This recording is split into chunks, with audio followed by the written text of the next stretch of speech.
Hi friends, this video shows how to change default alarm sound. First you go to settings, tap on the settings app icon, then select sound, tap on sound, then go down. So here we can see default alarm sound. Tap here.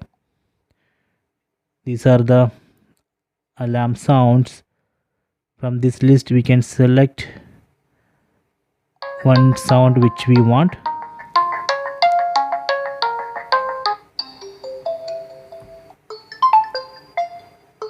We can also add new alarm sound. We can tap here and we can select one alarm sound audio from your phone, from your gallery. Okay, so this way we can change alarm sound.